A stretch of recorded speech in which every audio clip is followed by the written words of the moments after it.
Hello, ladies and gentlemen. Welcome back to Talent League. It is Playday number 4, and we have two best of ones on stream today. First up tonight, we are going to have 5 stars taking on the Wildcats. Wildcats in 4th place at the moment, so they have that one win under their belt. They'll be looking to make a second for 5 stars. Getting those all-important points on the board is paramount. I am Golimolo, and for today's action, I am joined for the first time in a very long time by Puffer Bob. Man, how you been? This way. How you been? It's been a little while, but very glad to be back here with you again.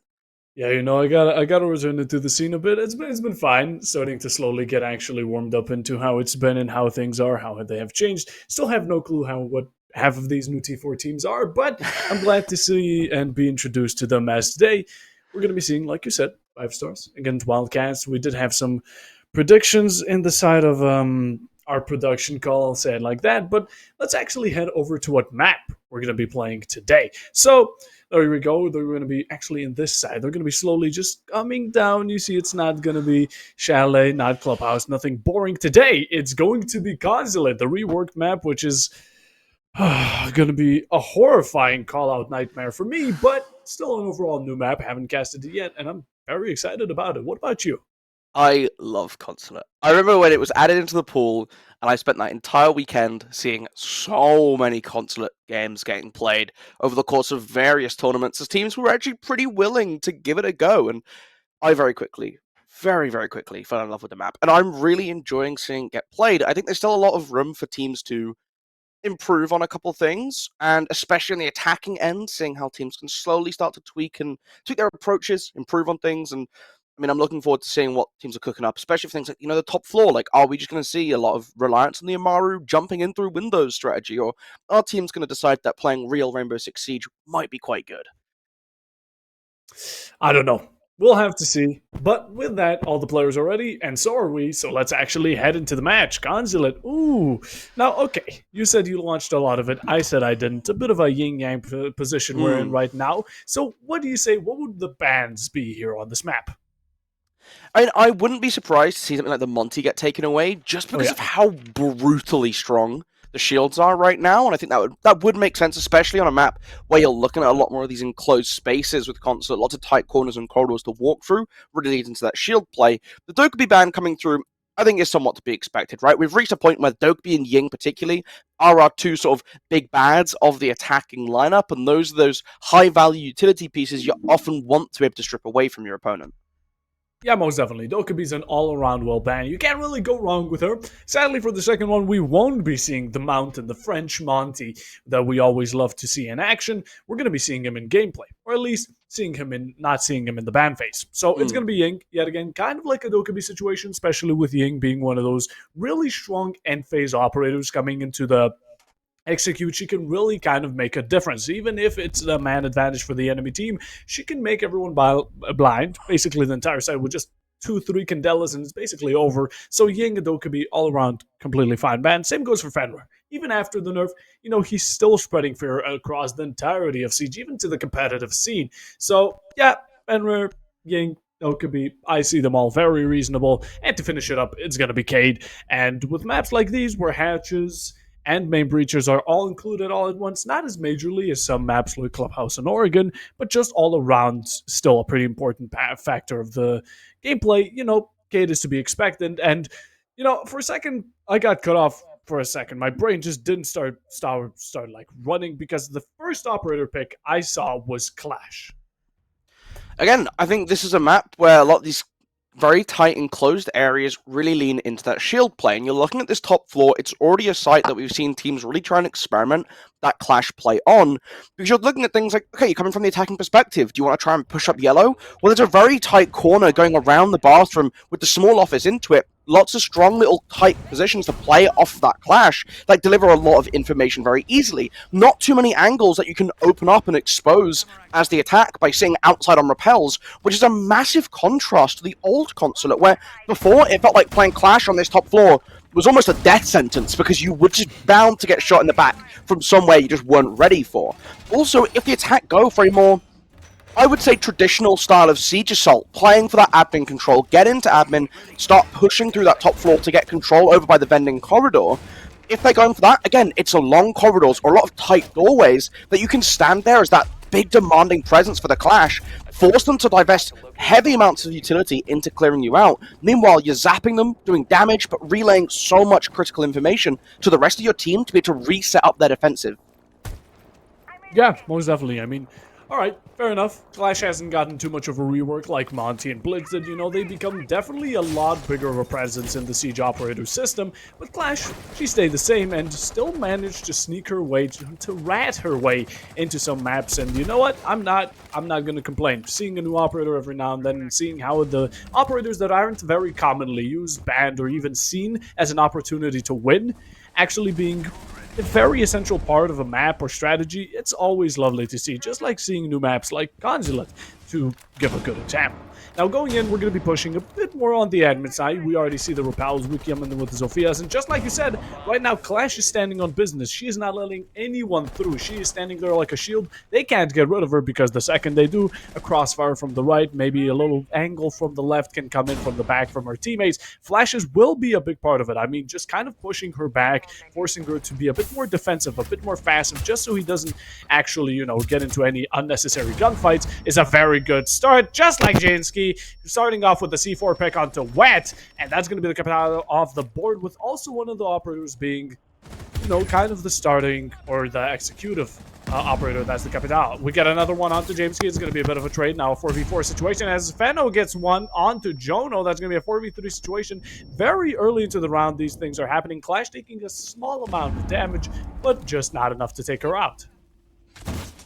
And again, you're seeing the heavy amount of utility coming out for 5-star, doing a great job at slowing Wild down in the early portion of this round. Flashbang still trying to come through, but they're running out of utility, and still this Clash is a presence on the longer part of the corridor behind the long desk, pushing up to the Azami, but it's not going to be enough as Tier 18 is able to get the all-important kill. Quantum's able to finally shut down that Azami, but it's not before the rest of the team goes down instead, and Panic left to their lonesome Feno, able to deal with them pretty swiftly. And again, you can see, even in this final kill cam, the amount of information, the pings, the slows coming through from both the Banshees and the Clash itself was so much for the Wildcats to deal with, and there was never a good way for them to do so.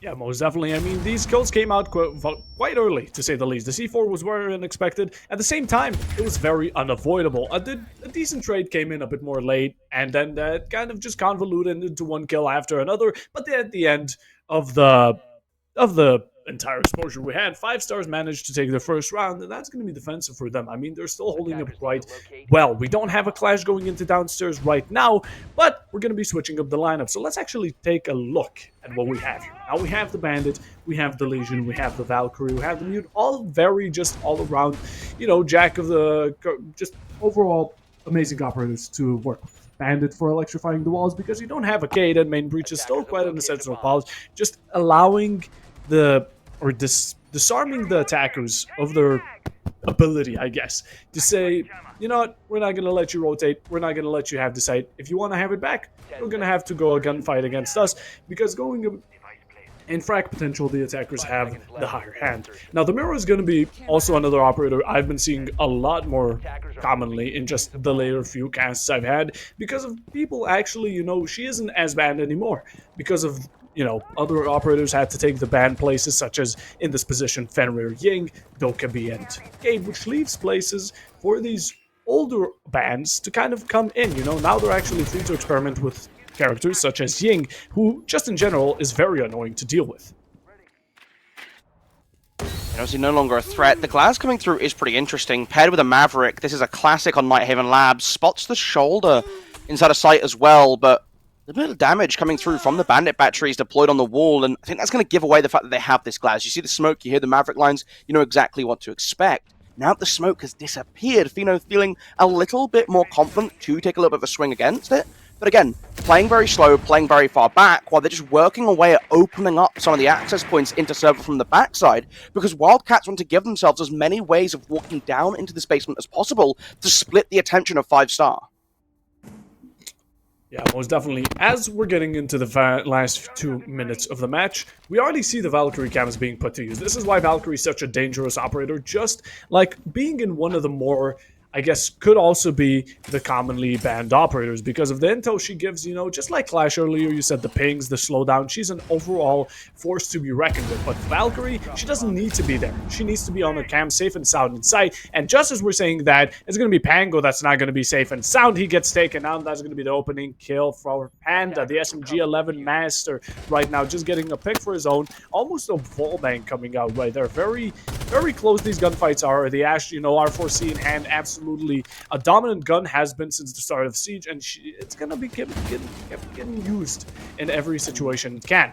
Now we're down to a 4v5. Even Jano right now, 26 HP, not looking too good. Basically a bullet from an SMG or any other gun is going to be able to take him out. Tier 18 gets one for himself. That's going to be Panic off the board. 5v3, a bit of team shots almost coming out, but Quantum able to take out Jay. Now it's a 4v3, a 4v2 even, some may say, if we include the Clash being down, or not the Clash, my mistake, the Ash. And with Clash having this low HP, he's not guaranteed to win every gunfight he comes across. Now taking a couple steps backwards, again in that man disadvantage, able to get Ash back up on her feet, but have to be careful, especially playing around these close range quarters. Again, tight corners, high rate of fire SMGs, but you catch the Valkyrie looking the wrong way, and that's going to net a quick kill coming over, but Quantum's does eventually fall. He's now got everything to do. 1 versus 3 situation, you've lost out your team pushing in from the side in the main corridor. Night yourself flying out, but only 13 seconds on the clock. You spot one on the mirror window, you make it a triple kill, you make it a quad by pulling out the pistol, but your last opponent has flanked around behind you. Meanwhile, you've gone deeper into sight to try and find them out. You've swapped sides with the opponent, and you're hunting for ghosts. 5 stars win another round, this time off of time, and denying Quantum an ace. Joel, an ace gone away. A tear went down my eye just as that round finished. Not only was it a bit of a Scooby-Doo episode just going throughout that entire last gunfight, because, I mean, Quantum's, he's searching for the 5th one. He really is. Not only would it be, I mean, come on, how sick would it be to get an ace on the first few rounds of this match? Not only that, he would be clutching up a round. The first round for Wildcats. But we see that clock ticking. 5, 4, 3, 2, and 1. He doesn't find him. The mirror's going to be right behind him, sneaking in, holding that diffuser tight. But without any knowledge, Quantum's wasn't able to finish the job. And that's going to be the second round going over to 5 stars. A very good start, although this one was actually getting extremely close. The fact that it came down to a 1v1 and Quantum's was even, per se, carrying the team with that quad, I mean, he definitely made a difference. But at the end, a win's a win for 5 stars and not for Wildcats, so doesn't make much of a difference at the end. But we do see Wildcats, they're starting to actually catch up just a bit. First round and second round, completely different. First round was domination for 5 stars. They were slowing them down. They had them completely where they wanted. They had everything under control, to the point where Wildcats, I mean, they couldn't even move normally because of Clash, Malusis, all these pings, information, flanks, C4s, name it. It was there. But second round, definitely closer. Although it was dependent a bit more on a player, he was carrying the team just like a bag full of rocks. It was a bit hard, make his back hurt. But at the end, we digress. We continue on to round number 3. Still a very similar push. This, as we see, it's not upstairs. That's not where the bomb site is.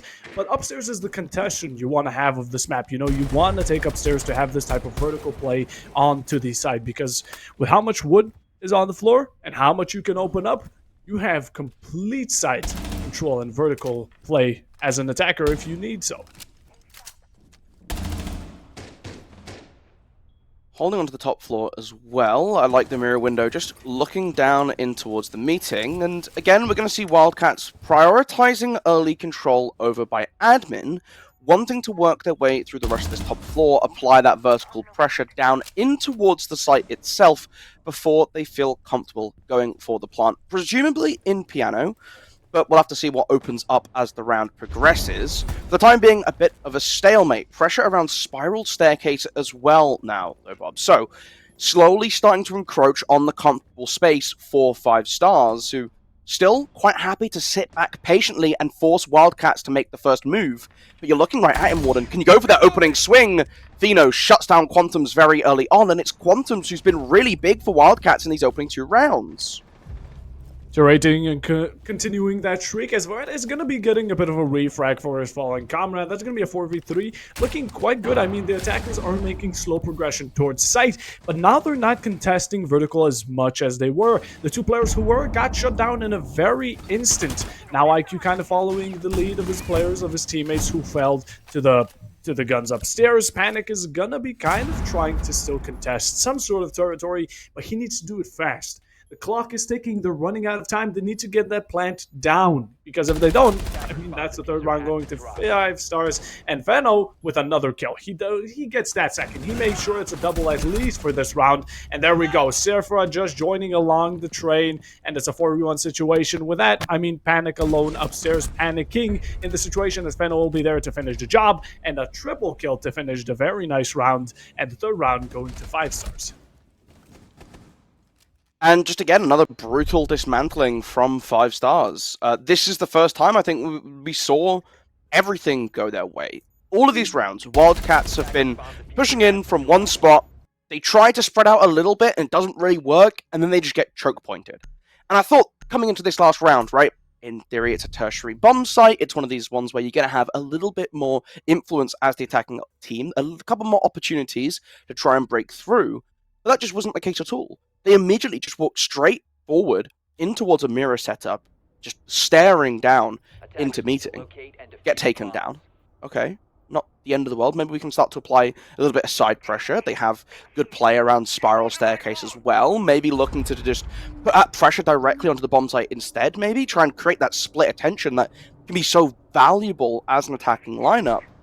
But no. All of that fell away so quickly because they just continued to meet 5 stars in one-on-one gunfights. They weren't pushing players out of position. They were just walking up to them and hoping that they could win. 5 stars doing everything they needed to do right there, right? They have their comfortable positions. Let Wildcats take any space they want, as long as it's not encroaching on our little personal bubble of safety. And the moment they walk up into that bubble, bang, you take them out because you're the ones in control of that zone. Yeah, I mean, basically, 5 stars for the first and third round. They've been just holding Wildcats exactly where they wanted them. It's like a booby trap, maybe a capcan they want them to walk into. Whatever they have in mind, it's been going like smooth, very smooth. Call it butter. But because, oh my god, my brain is buttery smooth at the current moment from watching this gameplay. But second round, I can still commend Wildcats for, you know, still being very close, although we do have to point out that it's kind of a 4 came from Quantum, so I don't know how to feel about that, how much of a team effort it was towards the end, but they need to do something. I mean, Wildcats, they're having a real tough time just getting through the first line of defense of 5 stars, and they have like 20 prepared, so you need to start breaking through them. You need to start applying the correct pressure at the correct time, and that's not how they've been doing it up until now. They have not been handling quite well. I mean, they're doing these fast takes at the very start. We see the breaches coming in right now. Thermite going in for a very quick, just essential breach to cut off rotation, you know, make an extra angle for the defenders to contest, or force them to contest at least. But then it just suddenly stops. That's where it all goes down. Just like that. Wet will be starting us off with the opening pick for this time, a 4v5 onto 5 stars. Not a very good start for them, at least with how it's been going up until now. So maybe, Golden, maybe we just actually see Wildcats win their first round. They've cleared out the shield on vending as well, this time changing up to bring that Flores, and already seeing a massive change up in pace. Yes, there's no clash, but things like the Banshees no longer stopping them from walking out the corridor, the shield no longer giving this safety net to 5 star to play around. Still on long desk though, and we need to see how they're going to dislodge the Warden from this position. Again, you can't just use flashbangs to root them out. Putting that side pressure from Spiral is so important, and that's exactly what they're doing. The flashbangs now coming through, timed with a good swing, as they do lose Wet, but they get the refrag coming through. So you go 1 for 1. Now pushing further back on. Jane still tucking inside the small office could be a potential issue for them if they don't detect it. 1 for 1 is still happening, but that man disadvantage is still leaking off the counter. Now we do have a 3v4. Ash is very low, which kind of almost makes it, but the plant is going down. Thermite going for a plant, a shot comes out, Fandle's going to be taking Wet alongside with him. A trade comes out, or even Panic getting a bit of a refrag. Now it's 2v1, actually a 3v1 situation, because Azami's taken off the board. That's tier 18, along with Jay, 6 foot under, and that's going to be Wildcats' first round. And well played, although some questionable decisions from 5 stars. I mean, Wildcats, fantastic. We saw Wet going underground, not letting that Valkyrie have any type of flank situation or any type of moment to throw a C4 in below their feet. But taking them out safely, maybe a pre-placed drone was the reason they actually went for that. Maybe they just wanted to be safe. Whatever it was, it worked out. They got the opening pick. And we get a bit of a trade from each side. It's down to a 3-4, and then it just falls down. Although 5 stars, I wonder why they disbanded the Clash. I mean, I understand, going into the same round or the same site for the second time, you want to adapt things. You want to change them up. Because so are the enemies. They're going to do the exact same thing. We saw the Flores coming out. We saw the Ashe flanking. Maybe it was all meant for Clash. But at the end, because of that Clash, in the first round, that's the reason they didn't break through that second line of defense. They got admin. They had everything as an attacker needs in that position, but they just couldn't continue forward. Because the Clash Melusi combo is chef's kiss, some may even say. And going on to... Yeah? I almost wonder, though, I think for me, the bigger change up in that round wasn't the loss of the Clash, it was the addition of that Flores. Having this piece of utility that you can throw forwards, you can clear out the deployable shield on vending, you can clear out the Banshees holding down your manager's office corridor. This gave Wildcats so much more freedom to move and to get aggressive, but a spawn kill coming out from the Clash who swapped on in, and who do you find? None other than the Flores, who have just praised for freeing up so much space for Wildcats. I think this is the most valuable piece of utility that they have on their team, and you've just lost it in the first 20 seconds. Caster Curse, man. You started uprising that Flores. I was talking about Clash. Clash didn't like that. Definitely Ziffer right now, he took that to heart, and he said, if he's such a problem, why don't I take him out? He took that personally. And with that, we have a spawn peak in round number 5, going on very aggressively in the very early of the round. Now it's the question: how exactly are they going to deal with this? I mean, we're going same side for the third time. The second time it worked very well with the Flores. Now you don't have it. You're at a man disadvantage. That utility clearance is going to be way harder. You still have the Zofia and the Ashe, which is true. But you're going to need to clump up a bit of the push just to kind of keep at least one of those operators along with the Thermite, or maybe. Just maybe, as we see right now, the strategy is getting switched up. Although the Bandit is at the wall, the breach is going off, but I don't believe it's happening. There it is. I mean, what are you going to do here? You're trying to force open this breach. It's an exothermic charge on a single panel. It's a super easy thing to be able to trick if you know what you're doing. And Jane, just showing, does know what he's doing.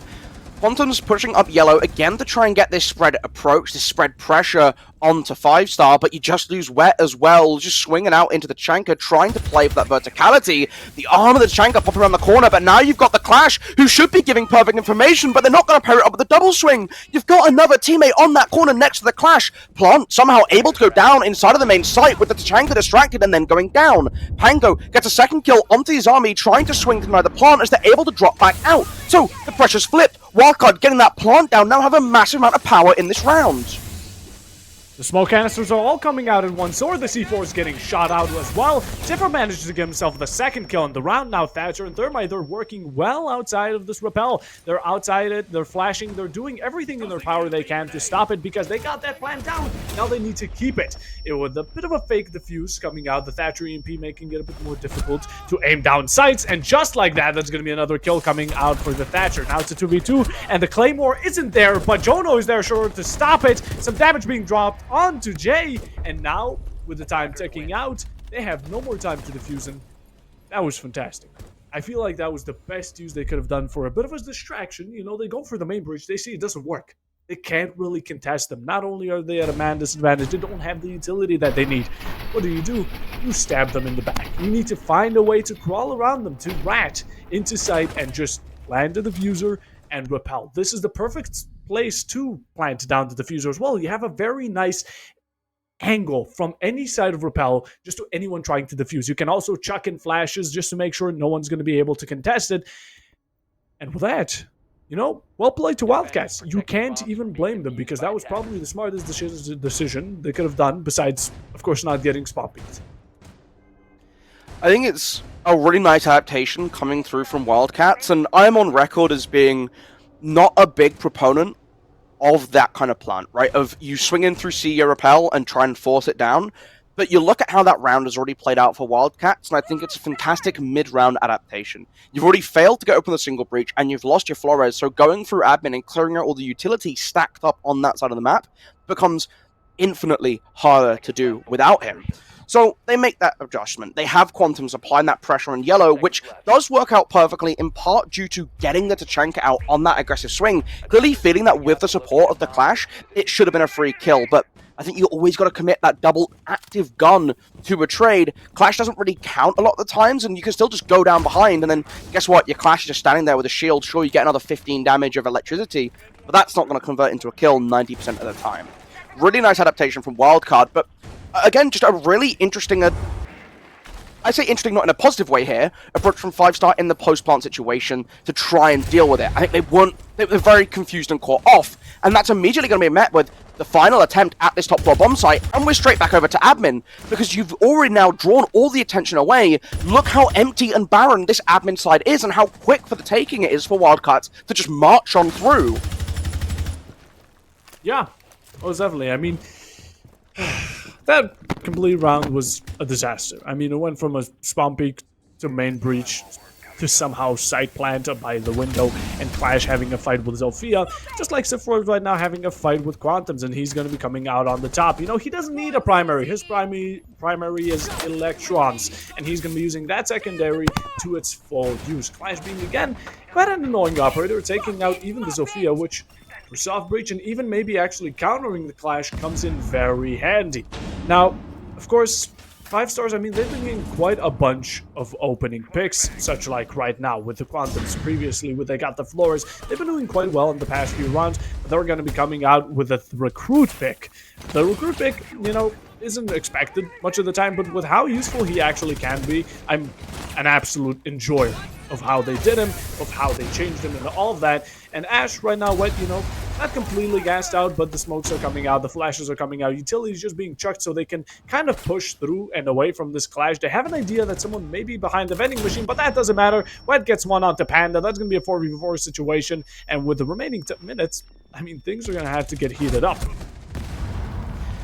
Fino takes down Wet as he pushes up, so slowing down the push for now, but long desk control still able to go into the hands of Wildcats. Again, the Mute T18 able to slip away into the small room and has a Nitrocell ready to stop this default plant. You pull the tape early so they don't hear it, let it rip, fly over the top, and it lands right at the feet of Jono. You can retake this aggressive corner, swing out into the corridor, and Sifra gets another kill onto Panic. The shots going into the foot of the Clash, but able to pull the shield up to keep yourself alive, and everyone converges on Pango's position and takes him down. Finally, 5-star able to remount this round and get themselves back on that board, push for that 4-2 split, and keep themselves ahead going into the side swap. Just like that, the role swap initiated. Now 5-stars on attack and Wildcats on defense. So let's hope, you know, maybe Wildcats also managed to get their breath back. You know, they managed to stand up on their feet again and kind of even out the score, because with how it's been going on attack, we were either extremely close, at least sometimes, or they were just overall at a disadvantage. Now, going on, we can already see that 5-stars, they love shields. Be it a Clash, be it a Monty, be it a Blitz, they're going to be using it as the first pick from Sifra is going to be that Blitz. A very interesting pick again, especially just because with admin, you know, you can push it, you can take it, but you kind of need to break through. So either for Wild, you know, it worked very good that they had that Flores to help out, to clear out the utility, to push people out of their comfort zones. We saw the Flores pushing out a player from behind the vending machine, and that's when he got taken out as well. Just all good team chemistry all around. And now, switching from the Blitz, it's going to be a Monty. So Monty definitely a better choice. I feel it's universal, the fact that Monty is better than Blitz overall, but we're going to see how it works out. I mean, right now, role swap has happened. We don't know how these teams are comfortable on their own role, because 5-stars, they seem a lot more comfortable on defense, at least for now. Maybe it's going to be keeping up the trend of them actually being a lot more, I'll say, confident in their gameplay and continuing this fashion of just in general winning. Just like that, Feno, you know, being the player to take out a spawn peak. And that's going to be the open kill for 5-stars. Monty able to just force your way down. This is what I was saying before, right? At the start of the game, maybe you ban the Monty just because of how strong it's going to be, but pushing in aggressively, trying to swing off of that early information gathered to you by Sifra. They're just going to drop away, right? Not gonna tangle too far. And yes, you do get this early control now over towards server, but you reach a point where you're stuck in a bit of a crossfire here. And Wildcats very happy to sit patiently. They're now going to take this opportunity to rotate off their Montaigne, look for another angle of approach, but you lose the Flores upstairs. Just not completely, though. He's downed, which is true, which normally would indicate a loss, but maybe they managed to get him back up. Maybe that dog can give him a stim just mistakenly, maybe a friendly reminder.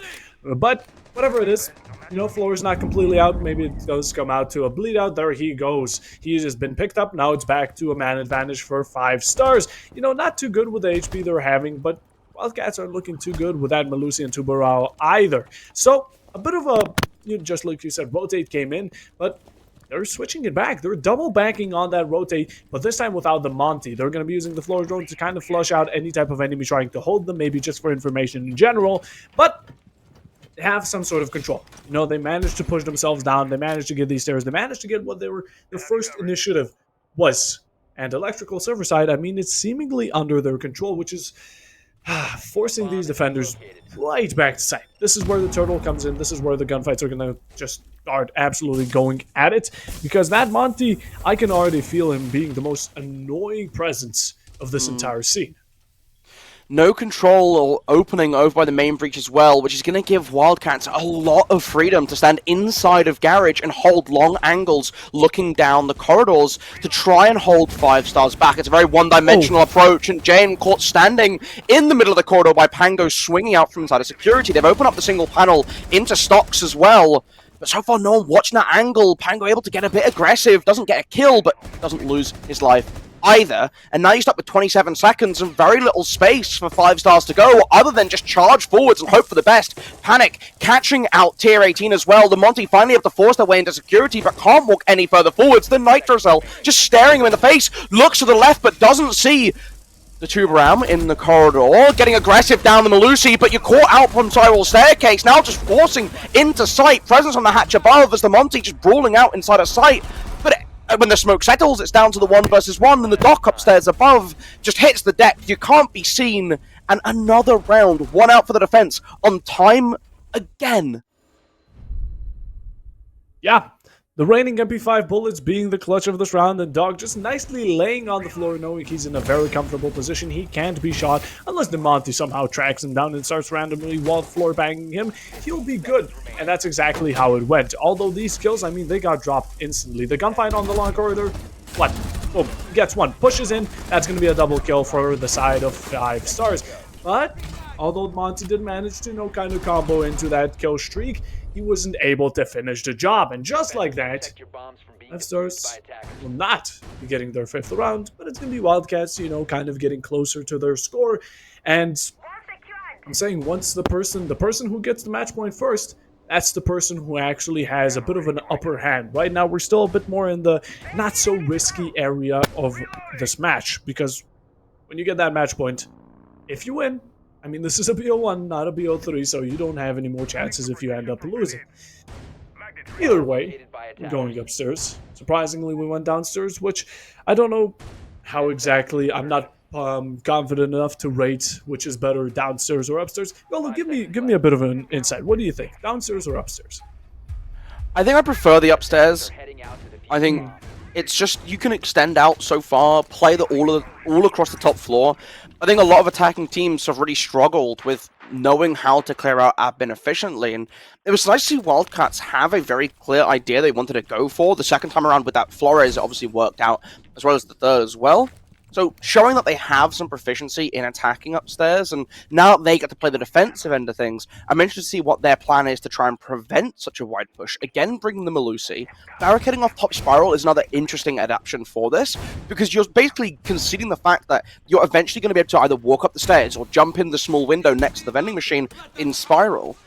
But with that door barricaded, you have to make that noise. You have to let the defense know that you're coming for them. But instead it's just a drop down yellow and immediately melee onto the mute. But you can't push in any further. You run right up, get caught in the crossfire. You've got the Monty and the Blitz, but both shields looking the wrong way and get shot in the back. The one weakness, the kryptonite of these shields, mostly back shots or just in general, getting blown up by 5-pound explosives, whatever it may be. They were both lost in this fight, and now it's down to a 4v2 situation. Previously they attempted the plan for just in general side window, jumping in, smoking it, maybe using that Monty/Blitz shield operator as a distraction while being able to put it down. We see that adaptation. He's looking at those holes all the way down, and just knowing that he cannot rappel in safely, not at least 100% sure. There doesn't seem to be much players playing there, any at all. No one's in piano at the current moment, but it's not a risk that he'd be willing to take, especially in this situation. I mean, the man disadvantage is just too large for him to take any big risk. Fano right now, I mean, if they can start kind of getting these 2v1 or 1v2 gunfights, maybe 1v1 situations even, they'd win. But that would be Wildcats' mistake. They can't let these happen. They need to keep up the crossfires, keep up the teamwork, and just like that, Panic is going to be finishing off Feno. He wanted to repel in. He wanted to do whatever he wanted. Doesn't matter when a 12 gauge is right about 2 inches away from your face. And now the 1 versus 4. You walk down yellow stairs, aware that Kapkan was down below, but you have to deal with pressure on both sides. Panic getting a little bit over aggressive here. Does give up the first pick. Kapkan still low, walking back for a little bit of an engagement, and you give Tier the double kill. Now suddenly down to a 1 versus 2 and looking a lot more winnable. Sprays going in towards Baguette. You know where one of these defenders are, but the second, you have absolutely no clue. Check down on your left, but it's a Kapkan trap to save Jono from the rotation and end the round from behind in the grave. I mean, we all love a good post-mortem kill with a Kapkan. A little bit unfortunate that that's how your 1v4 clutch gets sort of shut down. Yeah, I mean, Kapkan was going down, but not without a fight, that's for sure. That Ash, I mean, poor Tier 18. It was actually looking very promising, managing to get himself 2 1v1 situations from just over-aggression from the side of Wildcats. But, I mean, what does it matter when there's 2 Kapkans on that door looking at you very funny? And oh, how funny it was when that Ash got blown into the other side of the room, because that's going to be a round going to Wildcats. Now they've evened up the score. 2 rounds in a row, 1. They're looking good on defense, and they're going to be keeping that round for just a bit more. They're going to be on the defensive for a bit more. They're getting comfortable. They're going middle floor. They made a full rotation of sites, and right after this, they can go right back downstairs to their comfort zone, to where they absolutely dominated. Almost. It was actually quite close, but Doc was upstairs just taking a bit of a hookah break, just absolutely piping it down. So, I mean, this floor, yet again, Goldo, I'm gonna have you lead my hand as if you were my parent right now. What's your opinion on this floor? I don't mind it, right? As far as tertiary sites go, and I think we saw coming up from 5-star a very clear idea of how they wanted to play it, which was leaning on that mirror, playing it above, and again, we're seeing something similar coming out from the Wildcats. You got the castle to try and control some of that early pressure coming in across the middle floor. You try and restrict the ability to rush so early on into the round in towards the site itself and give the time for the top floor players to be able to play out that utility game plan, to play out their positions. But spoiling the pulse out very early on, that's going to net an insanely important and such an impactful frag early on over to 5-star. Spotted on drone, swung through the barricade, and now you lose your player downstairs who also functions as a form of plant denial. Mwah, chef's kiss. Chef's kiss indeed. I mean, Pango right now, he was an essential part of the team, especially for late game. I mean, that plant going down, him being able to deny with a C4, and him being so close and way too confident about these things, just managed to get him a bit of a bad taste for Wildcats, but they managed to return the favor, taking out the Nook, which is a bit more of an early game operator, just trying to sneak past the cams, maybe sneak into sight in the late game, whatever it may be. It's kind of a pass through. It's a bit of a pass, a get out of jail free card for these cameras and all type of intel, so Nook isn't too bad of a trade, but I'm saying right now they definitely lost it. I mean, Wildcats, the pulse is just, it's such a difference at the end. You see that C4 just get chucked to the roof, to the ceiling, and that plants are going down can change a whole lot of things, just like the HP on Legion. Jono not looking very comfortable. Anything can take him out. He can trip and fall, maybe step on a Lego, and he's off the board. He's 6 foot under, just like this fight going down. Both operators just deciding to go back, double back, do a 360 as Quantums will be finishing the job, managing to get not only Nook, Sifra, and Tier 18. Land scans coming through now to try and lock you in positions across this top floor. Has to pull out a goo mine if you don't want to take critical damage, engage in a gunfight, so will get knocked to 12 HP at the same time.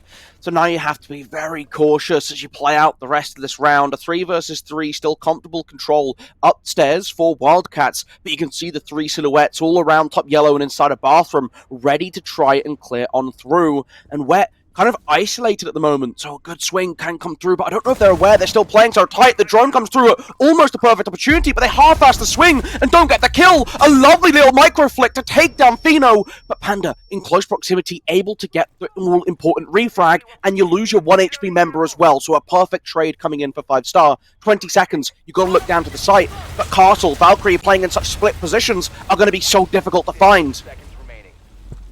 Difficult to find, and what's going to be even more difficult is getting this plan down. The Ace having a needle down his foot is going to be not only time wasting, but right now these 5 seconds are going to be very detrimental. Valkyrie waiting for that plan to go down. She peeks and gets the Ace. That's going to be a triple for Quantums, and Panic there to finish it off. And that's going to be rounds going to Wildcats. Now they're going to be continuing, and you know, they had a very rough start with that pulse. Very unnecessary death. He could have backed off, you know, he didn't need to be so curious. I mean, these drones, they have been destroying Wildcats in general, even upstairs in the gunfight against, I believe it was Ram, not completely sure, but the drone. I mean, the drone shows up, they prioritize it, destroy it, and that's right as the attackers should peek. It didn't end up happening, but these drones, I mean, they are distracting them just a bit too much. It's kind of like playing, you know, mouse with a cat.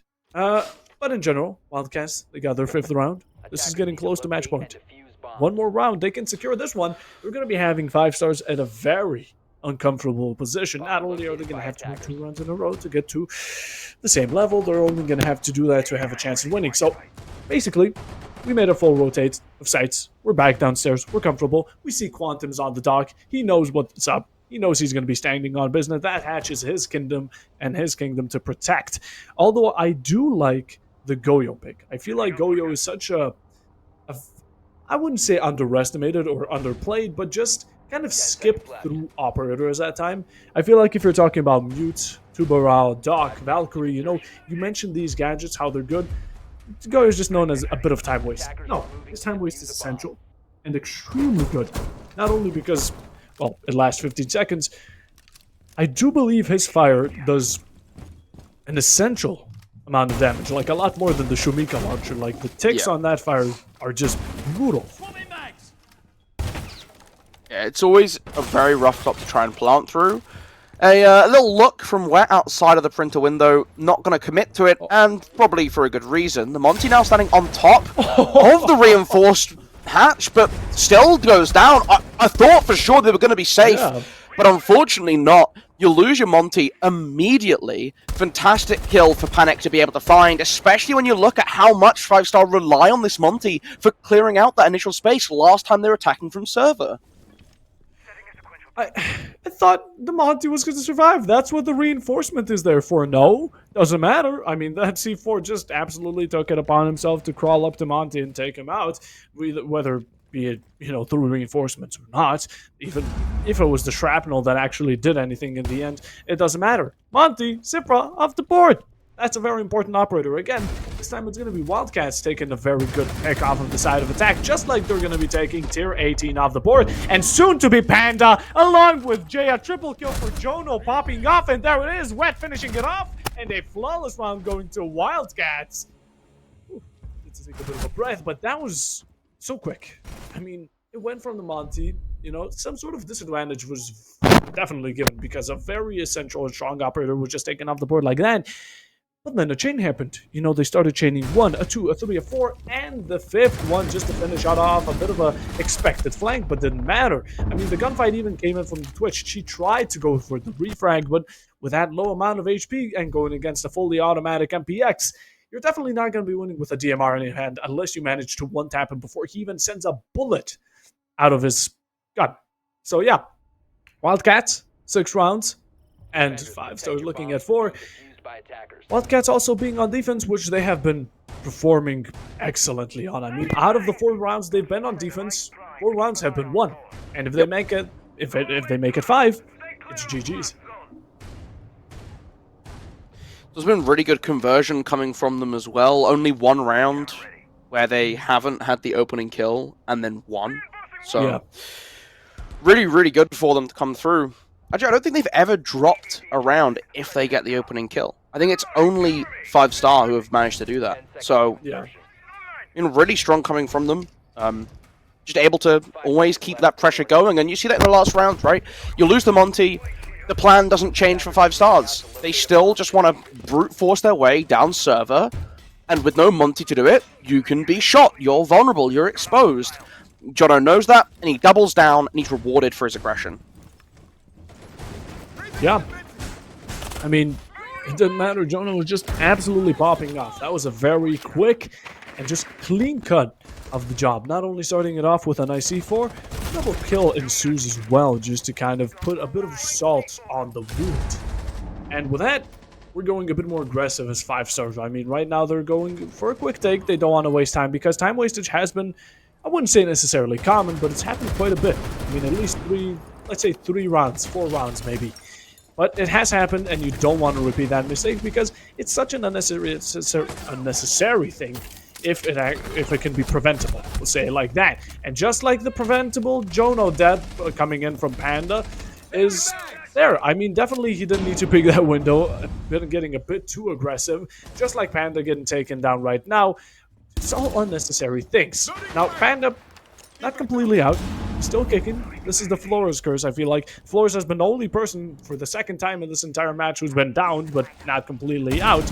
And with that, they managed to pick it up nice and safely, although his HP won't be too confident against it.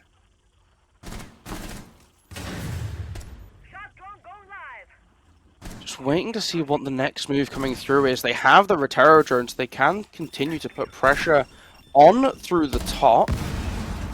Remove the deployable shield by vending. Could get ready to swing, but Warden sticking to his guns, holding in his corner, and just going to rely on the fact that you have the goggles to get you through the danger.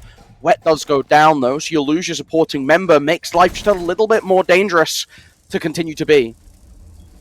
Most definitely. That Flores was an essential pick to get for the defenders as well. If Wildcats were able to finish that job, that deployable wouldn't have been gone. They would have been right now sitting very, very well, still holding their nice angles, still being in safe spaces, a lot more than they would have been with the Flores still on the board. Jay, again, joining along with Panda right now on the 20 HP train. They're looking very uncomfortable. The HP, or not the HP, my bad. The time isn't looking good though. I mean, they need to start pushing through. They can't just stand still. Just like that, Fennel gets the opening kill. Or for this push, some shots coming out from Spiral. That's going to be Sephiroth with one. And Jay to finish it off. And the flawless round just transferred over to the opposing team. Earlier was Wildcats just absolutely dominating. 5-stars getting very quick picks. And very good ones, ending up with a nice flawless. But 5-stars didn't take that lightly. They took it back. They said, well, we'll do you one better. Not only will you have 2 of our teammates down, but not fully taken off, we're still going to keep on fighting. We're going to have to win every single gunfight. And it wasn't as fast. It was a lot more relaxed. One pick was coming, then a second one, then a third one. It wasn't just all a bunched up into a triple quad kill, whatever you may call it. But the most important thing is 5-stars. They managed to get themselves the 5th round. And Wildcats, I would be right now locking the hell in. Because, going into an overtime is not as preferable as just winning right now. No, obviously not, right? Like, you get less points, but more importantly, you just want to close out games sooner, right? Wildcats have the chance to close things out. And look, they've already got 4 wins here on the defensive end of things. Obviously, bring it back from a 4-2 half. You can get this 5th win in and end things off pretty comfortably. Going back to this top floor again, I think is a fine decision. You still have the basement locked out because you obviously just won it 2 rounds prior. So it was that or piano. I like this decision. Stick to your guns and run it back. The big thing I want to see here is just making sure that we're not getting caught off early by swings into sort of admin, right? If they're going for the admin clear again, you need to be ready for them to jump on into site quickly. The mute drone coming in to protect the drone holes that Flores can't send his drone through is very, very nice. It needs to be careful because it might be able to be spotted through the drone hole if someone does go prone, but the adaptation, the idea is really, really nice. They need to lean into supporting now Quantums on this position in vending if they want to make that hold of the corridor work. Yeah, because earlier, I mean, it's mostly Flores. He's making a huge impact. Even if it doesn't end up being Flores, you still have Ace who can break those shields. You still have Sophia, but Flores is a lot safer when doing it. He can send out his drone, which, when starting to get detonated, becomes indestructible and undeniable of destroying that gadget. I mean, just in general, he can sit back in admin. He can do whatever he wants. He just needs to be on his drone. Although Sophia, Ace, any type of hard soft breach operator that can take out those shields, they need to get up close and personal, which also puts them at risk from C4s, any type of peaks coming out, which you also need extra caution for, or maybe extra help and utility coming in from teammates, which overall shouldn't be needed, especially if you have that Flores on team. So keeping him safe is definitely a priority to have in mind, but right now, this isn't the priority that's being taken. Priority right now is admin. Kind of continuing on this push for 5 stars. They're still taking their time, a lot more than they ever did up until now. The floor is right now being denied by the Mute Jammer, which is going to be just absolutely fantastic. I mean, it's going to be wasting so much time and delaying the push as much as it can, to the point where we're going to need to take care of the Mute, and just like that, floor is taking heavy damage, but at the same time, he's going to be sticking to his position. Opening up the single wall now as well to get that angle down towards the meeting single doorway. Try and find a way to lend support and tame some of the aggression that could come out from Wild. Quantum backing away, but it's going to take a bit of damage for it. His pressure on top spiral now as well. Hit by the Grim Bees. Has to back away, but Quantum's not going to do that. Is low HP, but they're still intact. Feels comfortable playing in the corridor. They have pushed slightly now in towards Theatre, but a Nitrocell being placed over the top takes down Fino and slows down the push. Sifra getting an all-important kill onto Panic as they're trying to battle around this single desk, but there's protection coming in from the long corridor, just barreling their way in towards the site is the answer that they're going to go for, and it works out. The backstab has been dealt with though, so Panda now in a 1 versus 2. Quantum's by reception going to swing into the hallway, but doesn't look at the right spot, doesn't look towards the default, and it is going to go down. The last defender playing around the doorway, the plant going down behind the table. It is bulletproof. You're going to have to walk on in. Here's the footsteps, but things are to the right. You looked the wrong way, and Jono gets the kill to close us out before we hit overtime.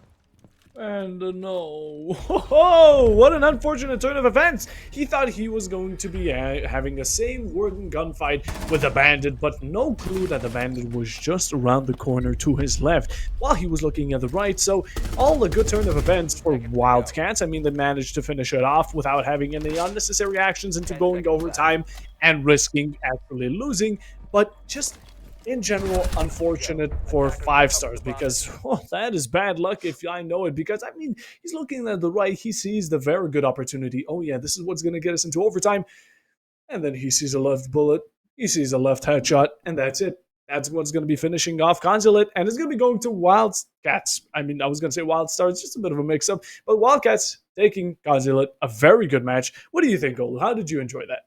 I really enjoyed it. I thought Wildcats had some really interesting ideas coming in on their attacks, and I think that obviously is what brought them that win in the end. Being able to pick up that just one extra additional attacking round with good play, attacking onto the top floor, really solidified things for them. And while both teams at times were a little one-dimensional, I think that's very understandable coming into a Consulate game here, right? It's a map that really does funnel and choke you down, and both teams on their defensive ends were really good at abusing that fact to pick up important round wins and to force attackers into really uncomfortable positions.